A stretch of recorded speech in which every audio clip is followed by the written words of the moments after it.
الحمد للہ رب العالمین والصلاة والسلام علی سید المرسلین اما بعد فاعوذ باللہ من الشیطان الرجیم بسم اللہ الرحمن الرحیم۔ ویلکم ہے جی آپ کو سبھی آنے والے احباب کو۔ میں محمد شرافت علی قادری ہوں اور آپ میرا یوٹیوب چینل دیکھ رہے ہیں۔ آج تھوڑا ذہن میرا اس طرف گیا کہ دھوکہ دہی پر بات کی جائے۔ مطلب میرے خیال میں مائنڈ میں بار بار یہ بات آ رہی تھی کہ پہلے تو دھوکہ دینے والے کو یہ سوچنا چاہیے کہ وہ دھوکہ کس کو دے رہا ہے۔ یعنی کوئی بھی انسان اگر کسی کو دھوکہ دیتا ہے تو اس کو اچھی طرح سے یہ بات سمجھنی چاہیے کہ وہ دھوکہ کس کو دے رہا ہے، اور اس کی گہرائی تک میں نے کوشش کی تو آپ حیران ہوں گے کہ دھوکہ بندہ کسی دوسرے کو نہیں دے رہا ہوتا، حقیقت میں اپنے آپ کو دھوکہ دے رہا ہوتا ہے۔ اور جب وہ دھوکہ دے چکتا ہے تو اس کے بعد جو اس کو احساس شرمندگی ہوتا ہے، وہاں سے پھر یہ پتا چلتا ہے کہ یار یہ تو اپنے آپ کے ساتھ زیادتی کی گئی ہے۔ اور اکثر لوگوں کو اس چیز کی طرف توجہ نہیں ہوتی، خبر نہیں ہوتی۔ پہلے وہ کر گزرتے ہیں، کسی کے ساتھ زیادتی کر دی، کسی کا دل دکھا دیا، کسی کے ساتھ فراڈ کیا، کسی کو مطلب دھوکہ دیا، چوری کی، ڈکیتی کی، کوئی بھی جرم جو کہ حقوق العباد کے اندر جو چیز آتی ہے، کسی کے ساتھ زیادتی جب انسان کرتا ہے، یا یوں کہہ لیجئے کہ جب کسی کے ساتھ ظلم کرتا ہے، تو حقیقت یہ ہے کہ وہ ظلم اس کے ساتھ نہیں کر رہا ہوتا، اپنے ساتھ کر رہا ہوتا ہے۔ اور اس کا زبردست جو ہے نا، اس کی جو مطلب وضاحت ہے وہ قرآن مجید فرقان حمید کے اندر بھی کی گئی ہے کہ حضرت آدم علیہ نبینا علیہ الصلوۃ والسلام نے جو دعا مانگی ہے کہ ربنا ظلمنا انفسنا وَإِن لَّمْ تَغْفِرْ لَنَا وَتَرْحَمْنَا لَنَكُونَنَّ مِنَ الْخَاسِرِينَ، تو قرآن پاک کے یہ الفاظ ہیں۔ اور حضرت آدم علیہ نبینا علیہ الصلوۃ والسلام یہ کہہ رہے ہیں کہ یا اللہ ہم نے اپنی جانوں پر ظلم کیا۔ خیر وہ اللہ کے نبی ہیں، معصوم ہیں، وہ خطا ایک رازدارانہ معاملہ ہوتا ہے، ہم نبی کو غلطی پر نہیں کہہ سکتے۔ اور یہ مطلب اس میں پھر اور بہت ساری وضاحتیں ہیں، لیکن جو قرآنی الفاظ ہیں اور جو دعا ہم اکثر کرتے ہیں اس پر ہم تھوڑا غور کر لیں کہ یار کیا ہے اس میں کہ ربنا ظلمنا انفسنا، میں نے اپنی جانوں پر ظلم کیا۔ تو جب بھی کوئی بھی غلطی کرے گا اور اللہ کی حدوں کو توڑے گا، اس کے پیارے رسول حضرت محمد مصطفیٰ امام الانبیاء علیہ الصلوۃ والسلام، حضور خاتم النبیین صلی اللہ علیہ وآلہ وسلم کی کسی بھی بات سے انکار کرے گا، یا اللہ تبارک و تعالیٰ کی فرامین کو نہیں مانے گا، اس کے پیارے محبوب کی باتوں کو نہیں مانے گا، تو اس کا مطلب ہے وہ اپنی جان پر ظلم کر رہا ہے۔ اور جیسے کہا الدنیا مزرعۃ الآخرہ، دنیا آخرت کی کھیتی ہے، تو اس کو تو رزلٹ ملے گا ہی ملے گا۔ وہ ایک اکثر جو ہے نا مطلب ایک ضرب المثل بولی جاتی ہے کہ جیسا کرو گے ویسا بھرو گے۔ اور جب کوئی کرتا ہے، کچھ بھی کرتا ہے، جیسے سرکار علیہ الصلوۃ والسلام کی بارگاہ اقدس میں ایک شخص حاضر ہوا اور کہنے لگا، نوجوان تھا، اور اس نے کہا جی یا رسول اللہ صلی اللہ علیہ وسلم مجھے زنا کی اجازت دیجیے۔ تو اب صحابہ کرام علیہم رضوان بہت طیش میں آئے کہ اس نوجوان نے کیا کہہ دیا ہے، لیکن سرکار دو عالم صلی اللہ علیہ وآلہ وسلم نے مطلب فرمایا کہ نہیں، آپ اس کو کچھ نہ کہیں، اور اس کی جو ہے نا اس کی طرف متوجہ ہوئے اور فرمایا کہ کیا تو چاہتا ہے کہ تیری ماں کے ساتھ کوئی ایسا کرے؟ کیا تو چاہتا ہے کہ تیری بیوی کے ساتھ کوئی ایسا کرے؟ کیا تو چاہتا ہے کہ تیری بہن کے ساتھ کوئی ایسا کرے؟ کیا تو چاہتا ہے کہ تیری بیٹی کے ساتھ کوئی ایسا کرے؟ تو وہ ہر بات کے اندر کہتا رہا نہیں جی میں یہ کبھی نہیں چاہوں گا۔ تو سرکار دو عالم صلی اللہ علیہ وآلہ وسلم نے کمال شفقت سے اسے سمجھایا کہ پھر کوئی بھی نہیں چاہتا کہ ان کے ساتھ، ان کے گھر والوں کے ساتھ اس طرح سے کیا جائے۔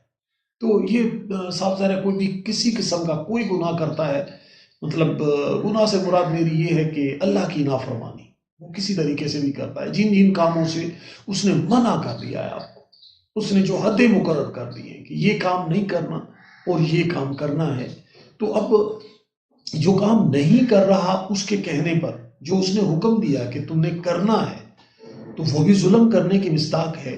اور جو کام اس نے منع کر دیا ہے اور کوئی کر لیتا ہے تو یہ بھی ظلم کرنے کی مصداق ہے. اور جب ہم کسی کو دھوکہ دیتے ہیں، کسی کو تکلیف دیتے ہیں، حقیقت میں یہ ہوتا ہے کہ وہ دھوکہ ہم اس سامنے والے بندے کو نہیں دے رہے ہوتے، اپنے آپ کو دے رہے ہوتے. اور انسان بڑا گھرا ہوا ہے، بہت بڑی آفت میں مبتلا ہے. اس کو پتہ ہی نہیں چل رہا کہ یار میں کیا کر رہا ہوں اور کس کے ساتھ کر رہا ہوں. اور حقیقت بات یہ ہے کہ جب یہ پتہ چل جائے کہ حقیقت میں کسی کے ساتھ زیادتی نہیں کر رہا، میں تو اپنے آپ کے ساتھ ہی زیادتی کر رہا ہوں، تو پھر یہ کبھی بھی ایسے کام نہیں کرے گا. اصل وجہ یہی ہے کہ اس کو سینس نہیں ہے، سمجھ نہیں ہے، اس کو پتہ نہیں ہے. یہ سمجھتا ہے میں نے کسی پر غصہ کیا ہے اور میں اس کو تکلیف پہنچا رہا ہوں، اس کا دل دکھا رہا ہوں، تو دوسرے کو، جیسے مثال کے طور پر گالی دینا ہے. تو میں لائیو میں بیٹھا ہوا تھا، ایک بندہ آیا.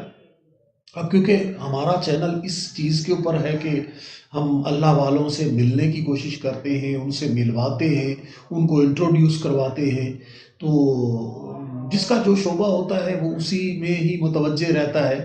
میں خود بذات خود ایک مطلب ایسا بندہ ہوں کہ بہت سے اس راہ کے مسافروں کی سپورٹ کرتا ہوں.